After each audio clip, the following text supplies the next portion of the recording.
لله نحمده ونستعينه ونستغفره ونعوذ بالله من شرور أنفسنا ومن سيئات أعمالنا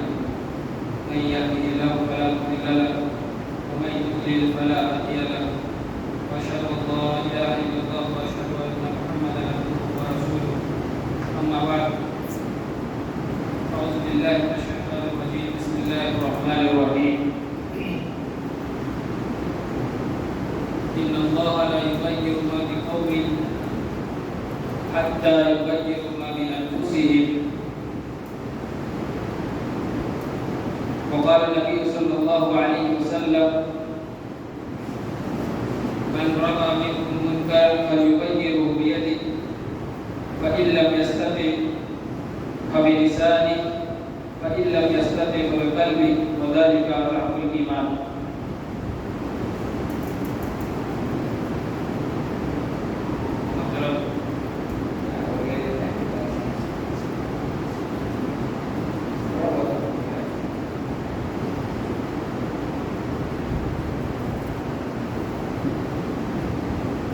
محترم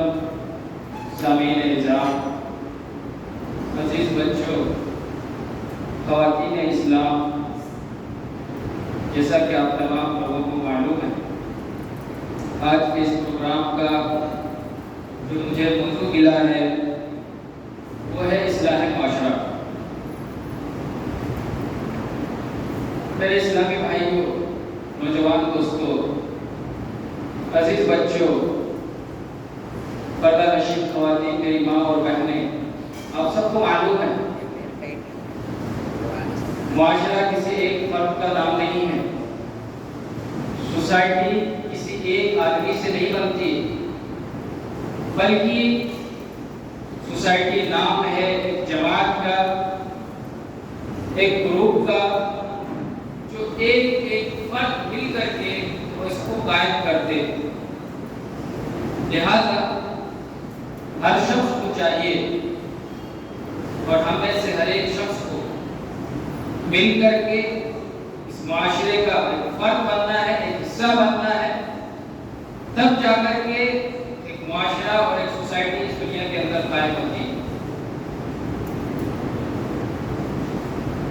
اسی مناسبت سے میں نے ایک آیت کریمہ سورہ رعد کی آیت نمبر 11 کی تلاوت کی ہے۔ اللہ رب العالمین فرماتا ہے ان اللہ لا یغیر ما بقوم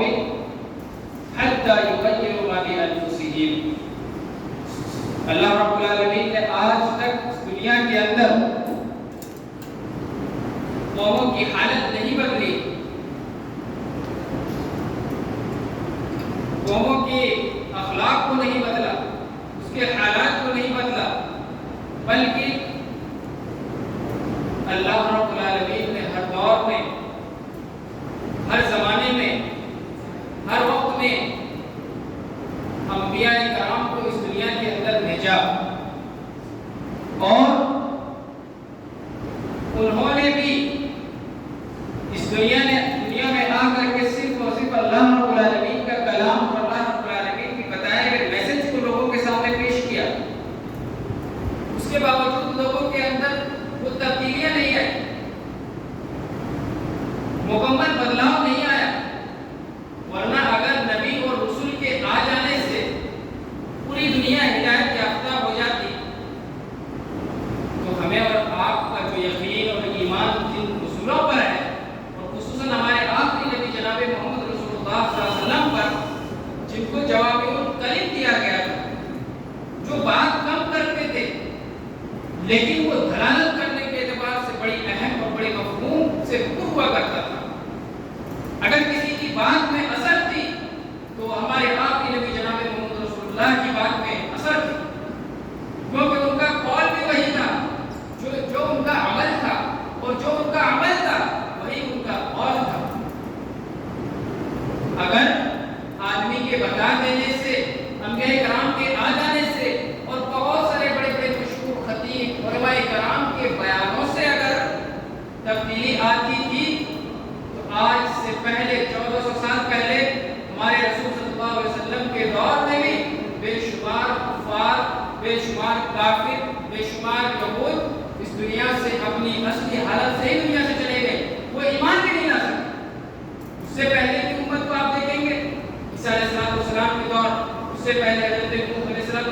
دور، حضرت ابراہیم علیہ السلام کے دور،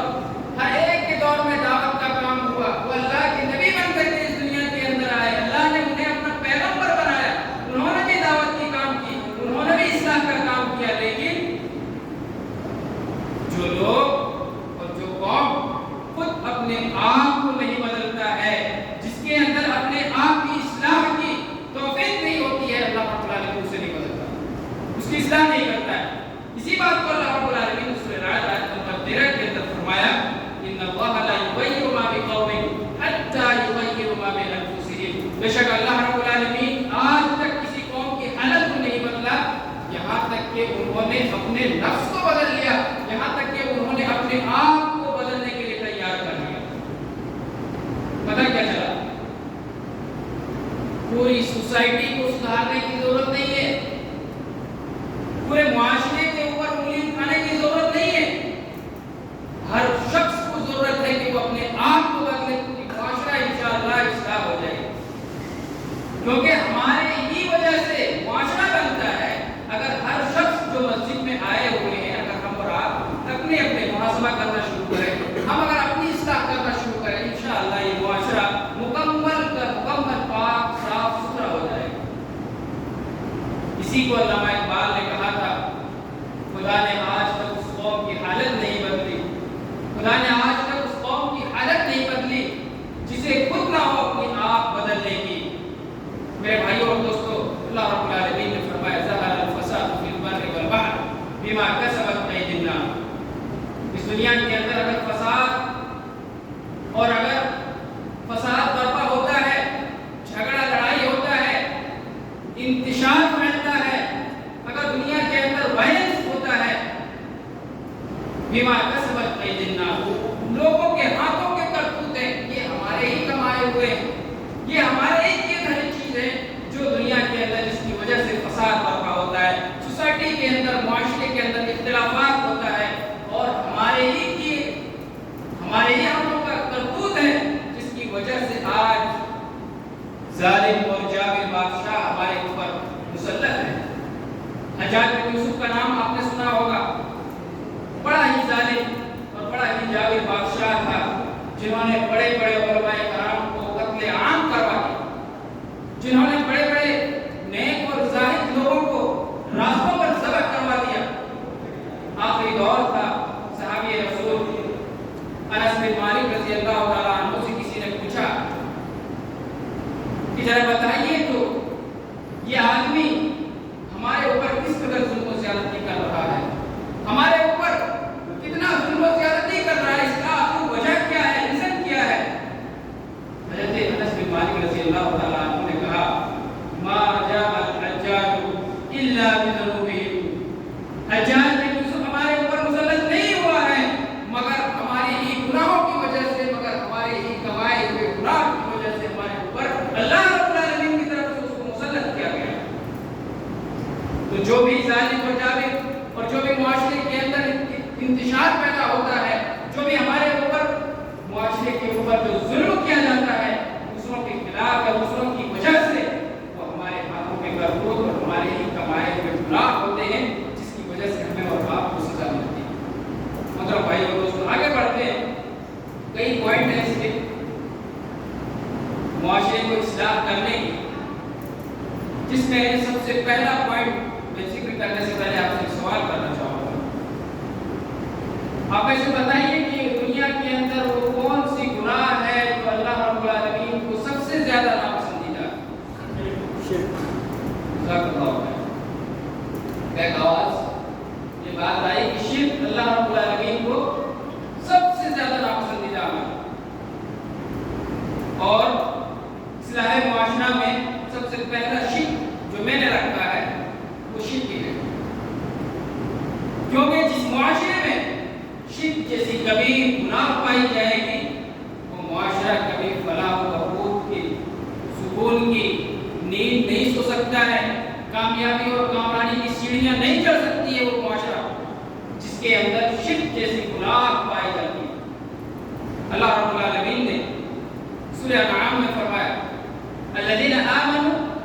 ولم يلبسوا ایمانهم بظلم اولئک لهم الامن وهم مهتدون. اپنے ایمان کے ساتھ ظلم کو نہ ملایا، اولئک لہم الامن، ایسے ہی لوگ امن و امان میں ہوں گے، وہم مہتدون، اور ایسے ہی لوگ ہدایت یافتہ ہوں گے۔ صحابہ کرام کو شک ہو گیا اور وہ اس آیت کو نہیں سمجھ سکے۔ فوری طور پر جب آیت نازل ہوئی تو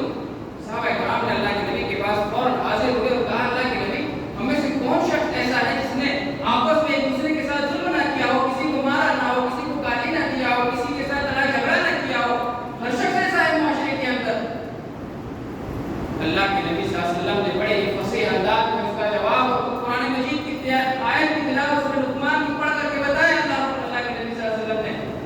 کہ یہاں ظلم سے مراد وہ ظلم نہیں ہے جو تم سمجھ رہے ہو، یہاں ظلم سے مراد وہ ظلم نہیں ہے جو تم لوگوں کے اوپر تھپڑ مار کر کے کرتے ہو، لوگوں کو گالیاں دے کر کے کرتے ہو، لوگوں کے اوپر تہمت اور الزام لگا کر کے کرتے ہو، یہ ظلم یہاں مراد نہیں ہے۔ اللہ کے نبی صلی اللہ علیہ وسلم نے سورہ لقمان کی آیت پڑھی، ان الشرک لظلم عظیم، بتایا کہ شرک سب سے بڑی گناہ اور سب سے بڑا گناہ اللہ رب العالمین کے نزدیک، جسے اللہ رب العالمین نے ظلم قرار دیا۔ قرآن مجید میں شرک کو ظلم سے تعبیر کیا گیا، کیوں معلوم ہے آپ کو؟ ظلم کی جب آپ تعریف دیکھیں گے لغت کے اندر، ڈکشنری کے اندر، تو اس کی تعریف کی گئی ہے وضع الشیء فی غیر محلہ، یعنی کسی چیز کو اس کے اصل مقام پہ رکھنے کے بجائے کہیں اور رکھنا۔ جیسے ٹوپی کا مقام کیا ہے کہ اس کو سر پہ رکھا جائے، اگر کوئی شخص پیر پہ پہن لے تو ہم اور آپ اس کو پاگل بولیں، کتنا بڑا پاگل آدمی ہے، دیکھو ٹوپی کو پیر پہ پہن کر کے گھوم رہا ہے، اور ساکس کو اگر سر پہ پہن لے تو ہم اسے بھیجا پاگل بولنے میں کوئی حرج ہمیں محسوس نہیں ہو، پاگل نہیں بولے۔ ظلم کو اللہ رب العالمین، شرک کو اللہ رب العالمین نے ظلم اسی لیے کہا ہے کہ ہمارا جو سر تھا، یہ سر جو اللہ نے بنایا اسے ہم مسجد میں جھکاتے، اللہ کے سامنے جھکاتے، لیکن ہم اور آپ نے اس سر کو لے جا کر کے قبر میں لے جا کر کے جھکایا، درگاہ میں لے جا کر کے جھکایا، پتھروں کے سامنے لے جا کر کے جھکایا، شجر اور حجر کے سامنے لے جا کر کے جھکایا۔ اس لیے اللہ رب العالمین نے شرک کو ظلم کہا ہے۔ جو مقام اصل تھا اس مقام سے ہٹا کر کے ہم نے کہیں اور رکھا، اس لیے اللہ تعالیٰ نے شرک کو ظلم سے تعبیر کیا۔ تو اللہ تعالیٰ نے کیا کہا؟ جو ایمان لائے اور اپنے ایمان کو ظلم کے ساتھ نہیں ملایا، اولئک لہم الامن، ایسا معاشرہ یا ایسے مومن، ایسے مسلمان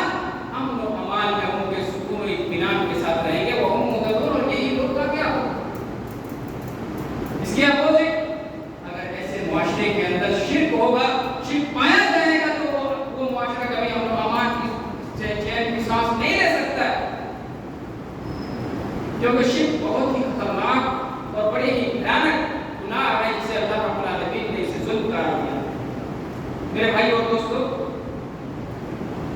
اسی لیے اللہ کے نبی صلی اللہ علیہ وسلم نے اپنی مرض الموت میں، آخری وقت میں، جب آپ سیدھے کروٹ نہیں لے پا رہے تھے،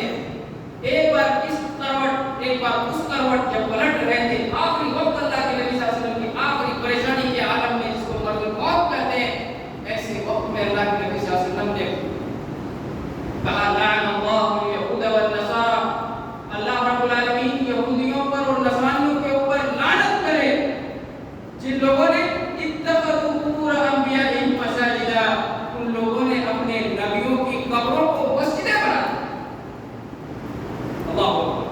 کہ یہود اور نصارہ ایسے لوگ ہیں جنہوں نے اپنے انبیاء کرام کی قبروں کو مساجد قرار دے دیا۔ آج ہمارے مسلم معاشرے کے اندر بھی کلمہ کو مسلمان جو اپنے آپ کو مومن اور مسلمان کہتا ہے، کیا ہم معاشرے کے اندر نہیں دیکھتے ہیں ایسے لوگوں کو جو درگاہوں کے اوپر عرس لگاتے ہیں، جو درگاہوں کے اوپر جا کر کے اپنے نذر و نیاز کرتے ہیں، چادریں چڑھاتے ہیں، منتیں مانتے ہیں اور قربانیوں ذبح بھی کرتے ہیں، اور نہ جانے اپنی تمام فریاد بھی وہیں لے جا کر کے رکھ دیتے ہیں۔ یہاں ایک سوال یہ ہے، کیا ہمیں کبھی غصہ آیا؟ دیکھ کر کے ہم بھی دیکھتے ہیں، دیکھ گزر جاتے ہیں، کبھی بھی ہم نے روکنے کی کوشش نہیں کی، کبھی بھی ہمارے اندر یہ ہمت کی جرأت نہیں پیدا ہوا کہ چلیں چل کر کے اس آدمی کا گردن پکڑیں گے، چلیں اس کا گریبان پکڑیں گے، چلیں اس مزار پر جائیں گے اور وہاں جا کر کے روکنے کی کوشش کریں گے۔